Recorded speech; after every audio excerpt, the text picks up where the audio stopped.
สวัสดีครับสมาชิกท่านผู้ชมทุกท่านสำหรับคลิปนี้ผมจะมาคำนวณหลักร้อยบนและสูตรแต้ม3ตัวบนแต้ม110หน่วย110หน่วย10หน่วยให้ชมกันนะครับแต่ก่อนจะมารับชมเรามาดูคำเตือนกันก่อนนะครับคำเตือนคลิปวิดีโอนี้จะทำขึ้นเพื่อความบันเทิงและสนับสนุนฉลากกินแบ่งรัฐบาลเท่านั้นไม่มีใครรู้ได้ว่าเลขจะออกอะไรตัวเลขที่ได้จากการคำนวณเป็นการคาดเดาไปตามสูตรโปรดใช้วิจารณญาณในการรับชมกันด้วยนะครับถ้าหากเจ้าทางแบบนี้ก็ฝากกดติดตามกดกระดิ่งการแจ้งเตือนไว้ด้วยนะครับจะได้ไม่พลาดคลิปใหม่ๆจากทางช่องสูตรหวยไทย956โชคดีครับต่อไปเรามาเริ่มคำนวณกันดูนะครับเริ่มที่หลักร้อยบนก่อนเลยนะครับหลักร้อยบนชน6สูตรนะครับบน6สูตรทั้งเก่าและใหม่เนาะแล้วก็0 1 2 3 4 6คือสูตรนี้นะครับเป็นสูตรเป็ดตัวเก่านะว่าจะทิ้งไปยังไม่ทิ้งนะไม่สูตร1 2 3 4อยู่ด้านล่างนั่นเองแล้วก็ส่วน1 2 3 4 6คือตัวนี้เป็นเลขข้อเลข2 2 2นั่นเองตัวนี้2 3 4 5 6 7 92 3 4 5 6 7 8 9คือตัวนี้อยู่ที่ข้อหลักร้อย2นั่นเองนะครับ5 6 7 8 9ส่วน1 3 4ตัวนี้นั่นเองนะครับมันจะเลือกเข้าเลข2หลักร้อยนั่นเองแล้วก็ส่วน1 2 3 4 5 7คือตัวนี้แล้วก็ส่วน1 2 3 4 5 7ยังใช้ได้อยู่ถึงมันจะหลุดแล้วก็บวก2มันก็จะเข้าเลข6นั่นเอง4บวก2ได้6เข้า6หลักร้อย7บวก2ได้9เข้า9หลักร้อยนี่0บวก2ได้2เข้า2หลักร้อยงวดนี้ก็เอา5บวก2ก็ได้เท่ากับ7นี่ตำแหน่งนี้มา3งวดแล้วนั่นเองก็เอามาพิจารณาด้วยไม่ทิ้งนั่นเอง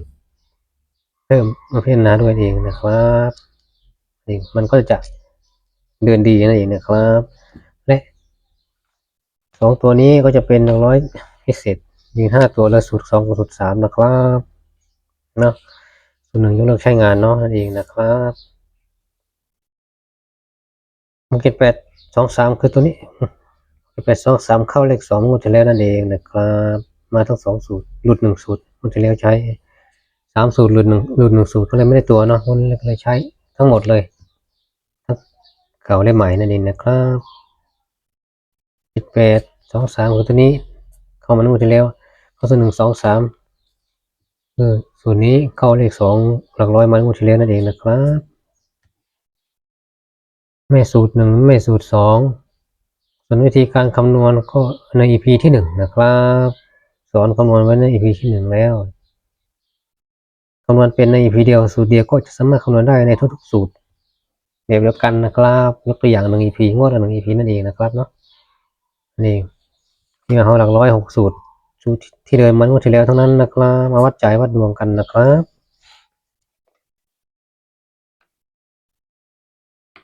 ชน6สูตรไม่มีชนถึง6สูตรทั้งวันนี้จะมีไหมจะมีน่าจะมีเนาะน่าจะมี3น่าชน6สูตร1 2 3 4 5 6ถ้าไม่มีสูตรใดหลุดเลยก็มีตัวเดียวนะหลักร้อยนั่นเองเลขคือเลข3เป็นตัวยืนเนาะตัวยืนเราสำรองไว้ด้วยนั่นเองนะครับเด่นละร้อยชน6สูตรก็จะเป็นเลข3ดังนี้นั่นเองนะครับตัวรองก็จะเป็นชน5สูตรที่ไม่ถึง6สูตรเนาะก็จะมี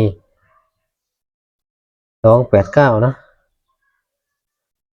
2มี1 2 3 4 5นั่นเองมา5สูตรเนาะ8ก็จะมี1 2 3 4 5สูตรนั่นเองนะครับ9ก็จะมี1 2 3 4 5นี่เองนะครับก็จะเป็น2 8 9ตัวรองหัวหลักร้อยนะครับนั่นเองตัวรองหัวหลักร้อยเอง1หลักร้อยถ้าวัดใจ6สูตรออกใจทั้ง6สูตรถ้ามีสูตรในหลุด6ทั้ง6สูตรเนาะถ้าเราวัดใจก็จะเป็น3นั่นนะ เด่น3ลอง289เนาะแล้วเราเด่นที่3ตัวเดียวถ้าไม่เอาตัวรองเท่าที่ลองจะมี289ด้วยนั่นเองนะครับเอาพิจารณาทั้งหมดนี่ครับมาเองแต่ถ้าใครอยากวัดใจหลักร้อย3ตัวเดียวนะครับมาเองถ้าใครตัวสำรองถ้าใครแผน2หรือสำรองก็จะเป็น289นั่นเองนะครับหน่อยเนาะแล้วก็ต่อไปก็จะเป็นสูตรแต้มรวม3ตัวบนนะครับเอาไว้จับ3ตัวบนหลักร้อยก็เอาไว้จับ3ตัวบนนะครับแต้มรวม3ตัวบนก็เอาไว้จับ3ตัวบนและเอาไว้จับหลักร้อยทำหลักร้อยก็ได้นั่นเองนะครับเนาะมีเทคนิคการใช้งานแต้มรวม3ตัวบนถ้ามี2ตัวบนอยู่แล้วเราก็สามารถเอาแต้มลงไปจับเป็นหลักร้อยได้นั่นเองแต้มรวม3ตัวบนนี่ใช้ได้2แบบเนาะจับเป็นหลักร้อยก็ได้จับ3ตัวบนตรงไม่ตรงก็ได้นั่นเองนะครับสำหรับสูตรแต้มหลุดนะครับปรับใช้งานต่อเอง3สูตรนี้ปรับตำแหน่งที่หลุดนะครับ2บวก5บวก2บวก5บวก2ได้9นั่นเองแต้ม9เนาะเข้าสูตรที่2สูตรเดียวที่1หลุดตำแหน่งนี้นั่นเองแล้วก็ปรับเพิ่มมาเลยปรับโค้ดตำแหน่งที่2คือปรับโค้ดสูตรที่1ตำแหน่งที่2คือตำแหน่งนี้ให้มันยืน5ตัวเข้า4ตัวมันหลุดนั่นเองก็ทำเป็นยืน5ตัวนั่นเองนะครับปรับใช้งานต่อนะครับตัวนี้ก็จะยังไม่หลุดนะครับแต่เคย4ตัวเคยปรับตำแหน่งสุดท้ายแล้วนะพอเข้าตำแหน่ง4ตัวเดิมมันเดิมเนาะ9เนาะที่2ก็เคยปรับตำแหน่งสุดท้ายแล้วเนาะตัวที่3ก็เคยปรับตำแหน่งสุดท้ายเหมือนกันแต่ก็ยังหลุดงวดที่แล้วนั่นเองนะครับวันนี้ก็จัดไปทั้ง3สูตรเหมือนเดิมเนาะ5สูตรก็จะเข้าตำแหน่งนี้ตำแหน่งที่มันเคยหลุดมันจะเป็น5ตัวที่ยังไม่หลุดเนาะเท่า4ตัวจะหลุดนั่นเองไม่สูตร1 2 3วิธีการคำนวณนั้นให้ดูใน EP ที่1นะครับตัวอย่างยกไว้แล้วคำนวณให้ชมแล้วใน EP ที่1เนาะ6 7 8 9 1คือตัวนี้ที่1 1 4 5 6 8คือสูตรที่เข้างวดที่แล้ว5ตัวอันนี้ก็5ตัวก็เข้าอยู่ถ้าเอา4ตัวเหมือนเดิมมันก็จะหลุดตำแหน่งนี้เราปรับเป็น5ตัวมันก็จะยังไม่หลุดนี่ก็ยังไม่หลุด5ตัวอันนี้ก็24790 24790ขีด6เราเพราะว่างวดที่แล้วบวก6 3บวก6ก็ได้9เองมันก็จะได้เพิ่มตำแหน่งที่หลุดมากันมันหลุดตำแหน่งเดิม0บวก6ก็ได้6นั่นเองเพิ่มตำแหน่งนี้ไว้กันมันหลุดตำแหน่งเดิมนั่นเองก็จะไม่ได้6ทีนี้เอามาเทียบชน3สูตรนั่นเอง5ตัวยังหลุด5ตัวยังไม่หลุดนั่นเองถ้า5ตัวก็จะหลุดเราเพิ่มตำแหน่งที่หลุดเป็น6ตัวก็จะยังไม่หลุดส่วนแต้ม6นั่นเองนะครับส่วนแต้ม6 3สูตรแล้วก็แต้มสำรองด้วย1 4 1 4 7 8 9แต้มสำรอง1 4 7 8 9 1ชน2 4ชน2 7ชน2 8ชน2 9ชน2อันนี้ก็จะเป็นอันเองแต้ม1ก็จะเป็นแต้ม6นะครับจะเป็นแต้ม6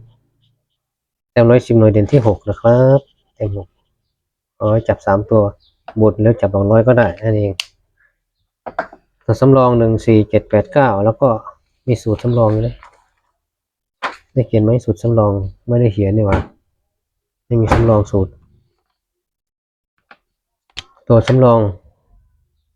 เดี๋ยวค่อยหาตัวสำรองคือตัวนี้เนาะแต้มสำรองแล้วก็มีตัวคัดออกนะให้แต้ม110 100หน่วยสูตรแรกนี้มันจะเป็นแต้มทำเป็นแต้ม110หน่วยแต้ม110แต้ม100หน่วยหรือแต้ม10หน่วย4อย่างนี้มาตัวใดตัวหนึ่งนั่นเองนะครับเนาะ110หน่วยนั่นเองแล้วก็110 100หน่วย10หน่วยนี่0 1 2 3 4แต้มนี้จะมาแต้มใดแต้มหนึ่งเนาะ110หน่วย110 100หน่วย10หน่วยแต้มสูตรที่1นั่นเอง แต้มตัวนี้สูตรที่สองเน้นไปที่แต้มคู่110100 หน่วยหรือ10 หน่วยนั่นเองนะครับสูตรมันอยู่ไหนเดี๋ยวเดินดีอยู่นะครับนี่มา20 งวดแล้ว20 งวดผ่านนะงวดที่แล้วมา2 บวก 5 2 บวก 5 2 บวก 5 บวก 2เป็น9นั่นเองคือแต้ม9มาคู่ใดคู่หนึ่งนั่นเองอันนี้คือ9นั่นเองส่วนนี้มาทั้ง4นี่งวดที่แล้วมาตัวนี้นั่นเองแต่สูตรนี้เน้นไปแต้ม110 100 หน่วย10 หน่วยนะครับวันนี้แถม110 หน่วยมาด้วยแต้ม9เนาะแต้ม2 บวก 2ได้4นั่นเองมาแต้ม100 หน่วยนะครับวันที่แล้วเข้าแต้ม100 หน่วยนั่นเองสูตรนี้ไม่รู้ใครใช้เป็นหรือเปล่าเนาะถ้าใครใช้เป็นก็เอาไปใช้นะครับตามใจชอบไปนั่นเองใครที่เป็นก็ไม่เป็นไรเดี๋ยวก็เข้าใจเองนะครับวันนี้เป็น EP ที่8แล้วนะครับเด่นหลักร้อยบนเด่น8รอง2ไม่เด่น3รอง2 8 9เองแต้ม110 หน่วยเด่น6รอง1 4 7 8 9นะครับแต้ม110หน่วย110 100 หน่วย10 หน่วยคือ0 1 2 3 4แต่4ตัวนี้เด่นแต้ม110 100 หน่วย10 หน่วยนะครับถ้าใช้เป็นก็นำไปใช้ได้ตามใจชอบเลยนะครับหลักร้อยเด่น3นะครับรอง2 8 9นั่นเองแต้ม110 หน่วย6เด่น6รอง1 4 7 8 9นะครับสำหรับคลิปนี้ก็ไว้เพียงแค่นี้ก่อนนะครับขอให้สมาชิกท่านผู้ชมทุกท่านจงโชคดีครับ